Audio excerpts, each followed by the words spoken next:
نستعین۔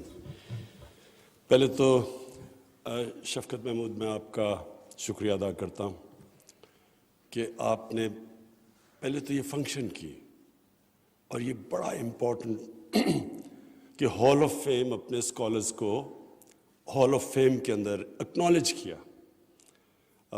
اور میں سمجھتا ہوں کہ یہ ایک جو میں اپنا نیا پاکستان سوچتا ہوں نا، تو اس میں یہ بہت بڑا قدم ہے اس ڈائریکشن کی طرف۔ اپنے سارے رائٹرز اور اسکالرز کو میں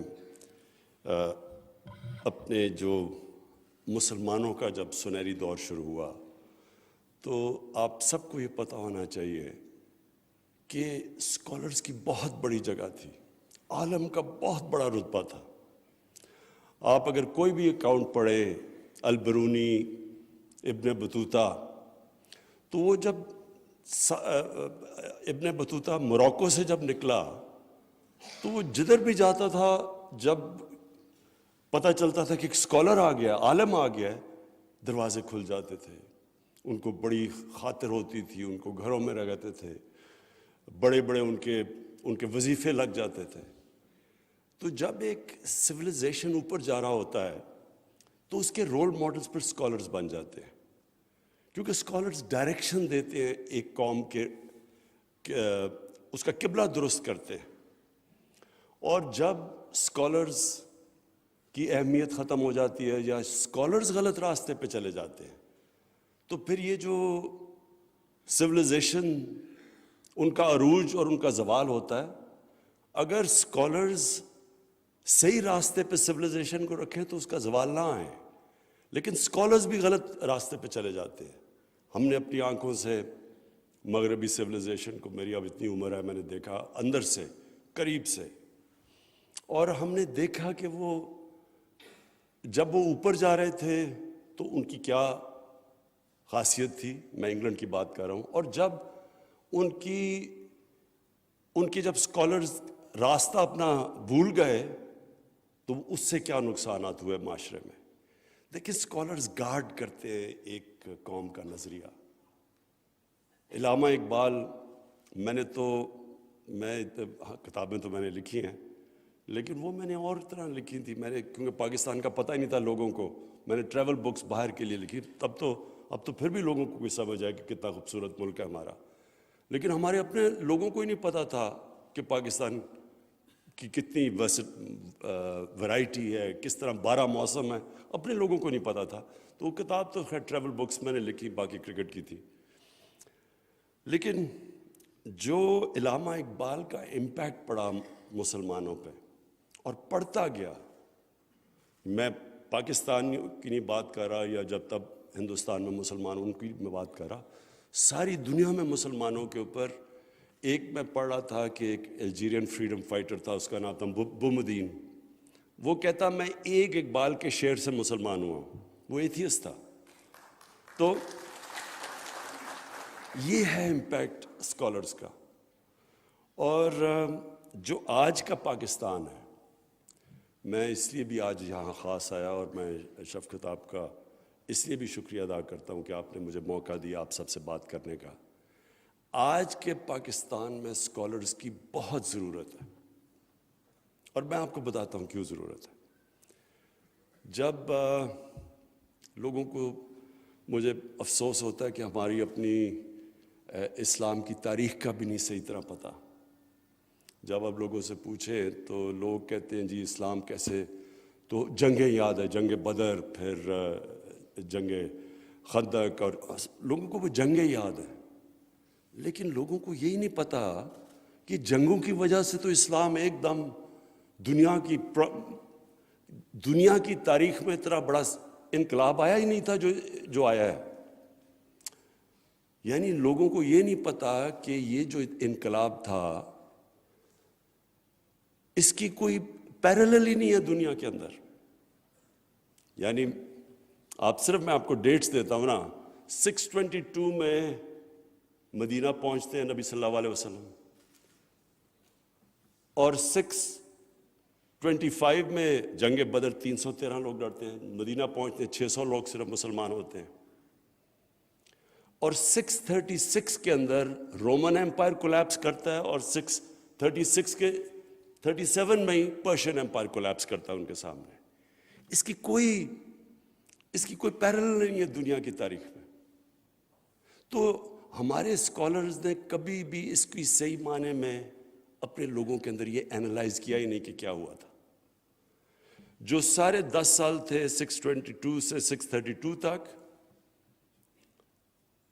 جب ہمارے نبی صلی اللہ علیہ وسلم دنیا میں تھے، تو صرف 1400 لوگ مرے تھے جنگوں میں.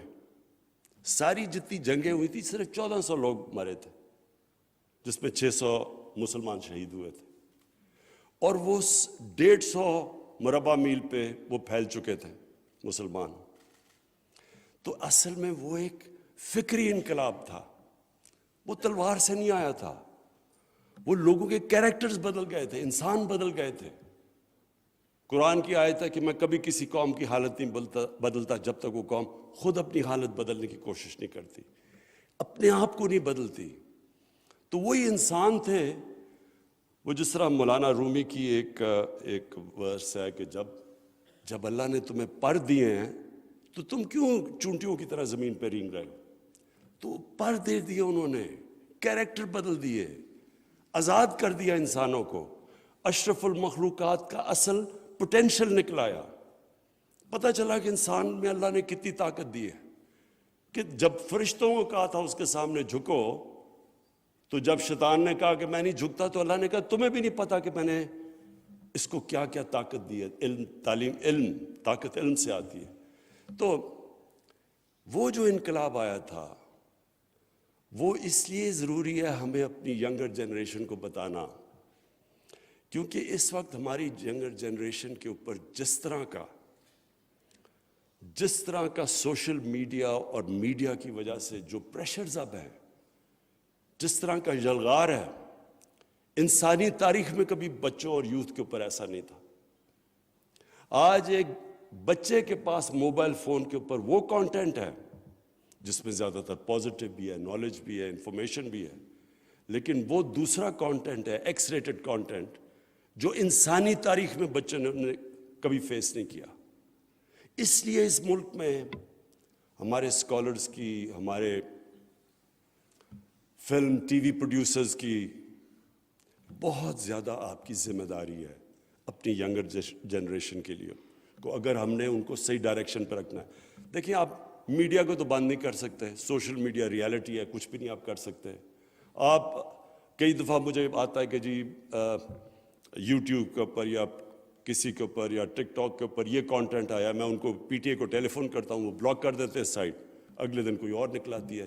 یہ بہت ایک دنیا اس سے ابھی کوپ کر رہی ہے. جو سوشل میڈیا ایک نئی چیز آئی ہے، اور یہ ہمیں پتہ ہی نہیں کتنی تیزی سے آگے بڑھ رہی ہے. تو ہم روک تو وہ سکتے نہیں ہیں، لیکن ہم اپنے بچوں کو ان کی تربیت کر سکتے ہیں. ان کو ہم ہتھیار دے سکتے ہیں کہ یہ جو جس طرح کا اب ان کو کانٹینٹ اویلیبل ہے، اس سے کیسے انہوں نے ڈیل کرنا ہے. تو مجھے پتا ہے کہ ماں باپ ان کے اوپر کس طرح کے دفعہ پریشان ہوتے ہیں، جو جس طرح بچے اپنے موبائل فون کی طرف سے جو ان کو چیزیں اب ایکسیس ہیں. تو اس لیے میرا جو اپنے ملک کے اوپینین، کیونکہ اسکالرز اوپینین میکرز ہوتے ہیں، اور اسکالرز پھر سے میں ریپیٹ کرتا ہوں، ملک کی ڈائریکشن کو پروٹیکٹ کرتے ہیں، آپ کے نظریے کو پروٹیکٹ کرتے ہیں، اچھے برے کی تمیز دیتے ہیں. ہم اس وقت جو ہمارا سب سے بڑا کرائسس ہے، ہماری جو morality، جو ایتھکس ہیں، وہ بڑی بری طرح نیچے گرے ہیں. جو کرپشن ہے نا، میں نے سارے مجھے کہتے ہیں جی آپ کیوں یہ ان کے پیچھے کرپشن پڑے رہتے ہیں، ان دو بڑے خاندانوں کے پیچھے. میری ان سے کوئی ذاتی لڑائی، بلکہ میری تو دوستیاں ہوتی تھیں ان سے. اصل میں جب نبی صلی اللہ علیہ وسلم نے انقلاب لے کے آیا، یہ جو فکری انقلاب آیا تھا، تو وہ اس کا بیس پہلے تھا morality کے اوپر. اچھائی کو اٹھاؤ اور برائی کو کنڈیم کرو. یہ ہے بیسس ایک سویلائزیشن کا. جس سویلائزیشن کی morality چلی جاتی ہے، مولانا رومی سے کسی نے پوچھا قوم کیسے مرتی ہے؟ مولانا رومی نے 2 درختوں کی مثال دی، ایک بڑا خوشبودار اور خوبصورت درخت اور دوسرا بدصورت درخت. یعنی انہوں نے کہا جب ان 2 درختوں کے اندر ڈفرینشیٹ کرنا ختم کرتی ہے قوم مر جاتی ہے. جب ایک قوم اچھے برے کی تمیز ختم کرتی ہے قوم مر جاتی ہے. جب قوم برائی کو ایکسیپٹ کر جاتی ہے قوم مر جاتی ہے. آپ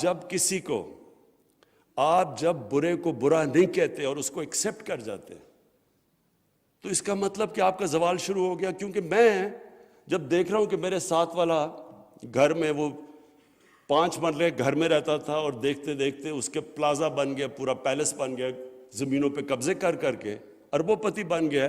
میں صبح سے لے کے شام تک کیوں محنت کروں جب میں 50 سال میں اتنا پیسہ نہیں کما سکتا جو اس نے ایک دن میں کما لیا ہے. تو ورک ایتھکس ختم ہو جاتے ہیں معاشرے میں. میں نے اپنا وقت انگلینڈ میں پہلے پڑھائی کی، اس کے بعد پھر میں کرکٹ کھیلتا تھا وہاں کوئی 18 سال. تو میں آپ کو یہ صرف بتا سکتا ہوں کہ وہاں کا اور ہماری جو موریلٹی ہے، جو ایتھکس ہے، زمین آسمان کا فرق ہے. ان کی جو پارلیمنٹ ہے وہ چلتی کیسے ہے؟ وہاں کیوں نہیں کوئی پیسے چلتے جس طرح ہمارے سینٹ کے اوپر لوگ بکتے ہیں؟ وہاں کیوں نہیں ہوتا؟ وہاں کبھی تصور ہی نہیں ہے کہ کوئی ہارس ٹریڈنگ ہوگی. جب پیسے چل کے جناب وہ ادھر سے ادھر چلے جاتے ہیں ممبرز پیسے. یہ کیوں نہیں وہاں کانسیپٹ؟ کیونکہ ان کی مورل سٹینڈرڈز ہمارے سے بہت اوپر ہے. اور ایک وقت ایسا تھا کہ مسلمان تاجر جب انڈونیزیا اور ملیشیا گئے تو ان کے کیریکٹر کی وجہ سے لوگ مسلمان ہو گئے. ان کا کیریکٹر اتنا تھا. ایک اوتھیلو جو کہ شیکسپیئر کا ایک پلے ہے، اس کے اندر وہ ایک مور یعنی مسلمان اس میں بتاتا ہے، اس مسلمان کا کیریکٹر سب سے اوپر تھا. وہ بڑا ہائی کیریکٹر کا آدمی تھا. جب کروسیڈز کا پہلا ٹاکرا ہوا مسلمانوں سے 11ویں صدی میں، تو وہ آپ اکاؤنٹس پڑھیں کہ وہ مسلمانوں کا اور ان کو وہ جنگلی کہتے تھے کیونکہ ان کی ایتھکس اور کیریکٹر ان سے بہت اوپر تھے. تو ہمارا جب تک ہم ایک فکری انقلاب یہاں نہ لے کے آئیں، یہ ملک میں اللہ نے سب کچھ دیا ہے. آپ کو یقین کریں، اگر جتنے میں نے 3 سال میں اقتدار میں رہا ہوں، یعنی میں سوچتا ہوں کہ اللہ نے کیا کیا نہیں دیا اس ملک کو. یہ بڑا ایک ہر طرح یہ اللہ نے یہاں نعمتیں بخشی ہوئی ہیں. لیکن جب تک ایک ملک کے اندر مورل سٹینڈرڈز نہیں آتے، ایک قوم کی موریلٹی اوپر نہیں جاتی، جو کہ مدینہ کی ریاست میں پہلے گئی تھی. پہلے پیسہ نہیں آیا تھا، پہلے انہوں نے ان کی اخلاقیات اوپر لے کے گئے تھے. ایتھکس پہلے ایک ذہنی جس طرح میں کہتا ہوں ایک فکری انقلاب آیا تھا، پھر تبدیلی آئی تھی. تو ہمیں ضرورت یہ ہے اپنے اسکالر سے کہ 2 طرح کے ہمارے چیلنجز ہیں. ایک چیلنج یہ ہے کہ ہم کرپشن کو ایکسیپٹ کر بیٹھے. مجھے کہتے ہیں جی وہ اپوزیشن لیڈر ہے، آپ اسے ہاتھ نہیں ملاتے. اس کے اوپر اربوں روپے کے کرپشن کے کیسز ہیں. میں اس کے اوپر ہاتھ ملاتا ہوں تو میں ایکسیپٹ کروا دیتا ہوں معاشرے میں کہ بری چیز ہی نہیں ہے یہ. آپ انگلینڈ میں آپ کو بتاؤں، انگلینڈ کے اندر کبھی کسی ایک پولیٹیشین کے اوپر صرف الزام لگ جائے نا کہ اس نے پبلک کا پیسہ چوری کیا، کوئی اس کو اینکر ٹی وی پہ بٹھا دے، مجال ہے کہ پارلیمنٹ میں وہ گھس سکے، جب تک وہ اپنے آپ کو کلیئر نہیں کرتا. وہاں یہ تصور بھی نہیں ہے کہ اربوں روپے کی کرپشن اور وہ جا کے اسمبلی میں 2 گھنٹے کی تقریریں کر رہے ہیں، کیونکہ ان کی سٹینڈرڈز مختلف ہیں ہمارے سے. اور اس لیے میں نے یہ رحمت للعالمین اتھارٹی بنائی. اور اس کا مقصد کیا ہے میں یہ آپ کو بتا دوں. اس کا مقصد یہ ہے کہ ہم اپنے بچوں کو، کیونکہ ہم پھر سے میں آپ کو کہہ دوں کہ میڈیا کو تو آپ بند نہیں کر سکتے، سوشل میڈیا نہیں بند کر سکتے، فلمیں آ رہی ہیں، بچوں کے پاس ایکسیس ہے موبائل فون پہ، وہ نہیں آپ بند کر سکتے. لیکن آپ کم از کم بچوں کو ایک رول ماڈل دے سکتے ہیں.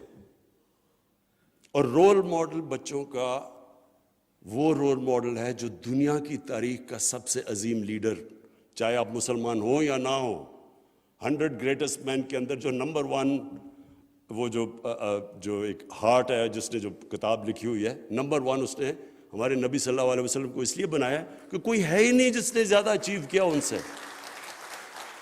تو ہم اپنے بچوں کو جب وہ دیکھتے ہیں کہ جی فلانے نے اتنا پیسہ بنا دیا اور اس نے بل گیٹس نے اتنا امیر آدمی بن گیا، تو ان کی کتابیں پڑھتے ہیں کیونکہ وہ رول ماڈل بنے ہوئے ہیں۔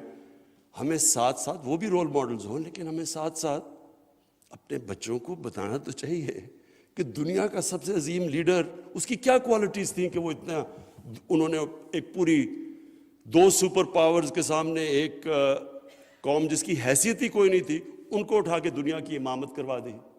کوئی تو کوالٹیز ہوں گی۔ تو ہمارا کام، ہمارا جو معاشرے کا اس وقت، اگر ہم نے اس کے ایتھکس اٹھانے ہیں تو ہمیں ان کی سیرت کے اوپر سوچ کے، پروگرامز کر کے، ٹی وی کے اوپر ایک آلٹرنیٹ میسج دینی ہے اپنے بچوں کو۔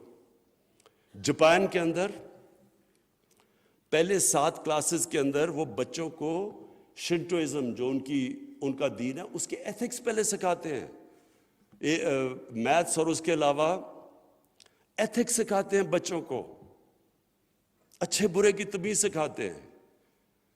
قانون علیحدہ ہیں لیکن جو ایتھکس ہے، اور آپ جاپان میں چلے جائیں آپ حیران ہو جائیں گے۔ مجھے تو پتہ ہی نہیں تھا کہ مجھے تو وہاں جا کے پتہ چلا کہ یہ وہ اتنے ہمارا ایک کھلاڑی تھا، اس کا بٹوا گر گیا ٹیکسی میں، وہ ٹیکسی ڈرائیور نے آ کے ہوٹل کی ریسیپشن میں وہ بٹوا واپس دے دیا۔ اور وہاں جو ہمارے پاکستانی رہتے تھے، جتنے وہ پاکستانی مجھے ملے، انہوں نے جاپانی عورتوں سے شادی کی ہوئی تھی۔ وہ ساروں نے مجھے ایک چیز کی کہ جب وہ جاپانی عورت مسلمان ہوئی، وہ ان سے بہتر مسلمان ہو گئی۔ وہ ان کو بتاتی تھی کہ یہ تم غلط کر رہے ہو، یہ اسلام کے خلاف ہے، کیونکہ ان کی ایتھکس، ان کی جو موریلٹی کے لیولز ہیں وہ بہت اوپر ہے۔ تو میں آپ کو صرف اور زیادہ بات نہیں کرنا چاہتا، صرف آپ کو یہ کہنا چاہتا ہوں کہ اس وقت ہماری گورنمنٹ پوری طرح آنر کرے گی اور لیول ریز کرے گی، جو کہ ہمارے اسلامی معاشرے میں ہمیشہ استاد کا بڑا لیول تھا، اسکالرز کا، عالم کا بڑا لیول تھا۔